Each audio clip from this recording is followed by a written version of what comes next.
send out a trauma page yet, or? I just walked back. Let me go and find out what's happening. Working within this environment as opposed to working back in the NHS, the differences are huge. Back in the UK, you're treating timelines, you're treating targets, you're worrying about what happens to the patient after they leave the hospital and the constraints that you have with that. Out here, you can concentrate wholly on the casualty or the patient that comes through the door. Okay. Bay 3 for this one. Bay 3. I think one of the interesting things is that when you get sent out here as a reservist or a regular, obviously your nearest and dearest are obviously concerned about your safety, which is interesting because we're working in one of the safest environments in Afghanistan. We're rarely, if ever, in any danger at all. And if you flip that to where I'd be on a Friday night back home in the UK working in my parent emergency department, you get an awful lot of people coming in, as we all know, drunks and people who have had fights, and they tend to kick off and you get yourself in a position sometimes where you are in danger back home, and then you bring it back to Afghanistan and we couldn't be safer. The November, is there an ETA on it? You feel more of a nurse, you have a little bit more autonomy, you see more out here than you'll ever see back in the UK.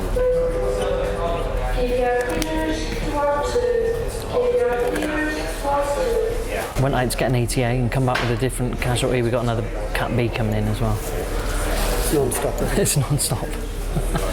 It's what we do.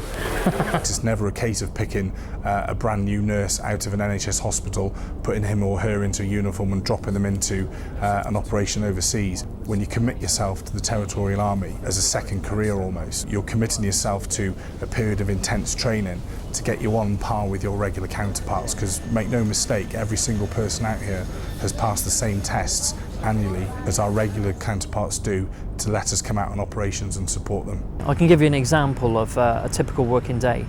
A couple of shifts ago, we had 2 American guys in that had an RTC. One had been thrown from the vehicle, the other was dislocated shoulder. And in Bay 1 we had a gunshot wound. A guy unfortunately died. In one of the other bays was a local contractor having a heart attack, and in the bays next to him were 2 guys that had been playing football and twisted ankles. Now that is a normal shift. Yeah, we've got an EPW, a potential prisoner of war. Although he's an EPW and we take a little bit more security with them, he's still going to get the same treatment as one of our guys. When we get a major trauma in, you have the emergency team. They'll work on the casualty in Bay 1.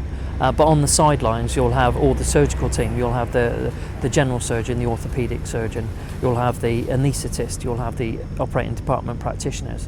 And they're all waiting to be called forward. Everybody pulls together and it's just one big team. The key to maintaining the high professionalism within the team is making sure that the guys get downtime, even when they're on shift. So if we're quiet in the afternoon, maybe get a couple of guys away to go and have a cup of coffee in the FE, or this afternoon they're off playing volleyball only for an hour, and it just gets them away from the department.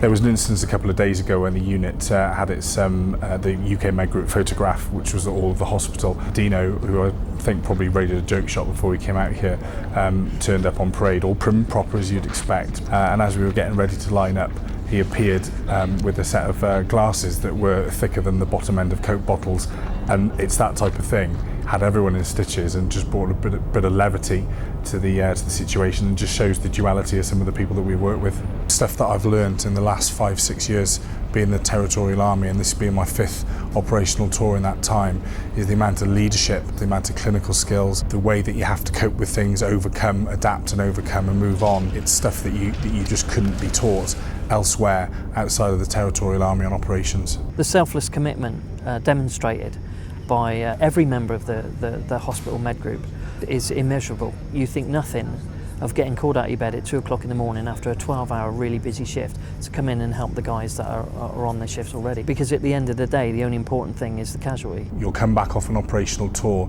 and you'll notice things on the television about Afghanistan or the British Army, and you'll stop and you remember some of the good times, some of the bad times you've had together, but more importantly the camaraderie that has gelled you together during your time away and has made you work as a team.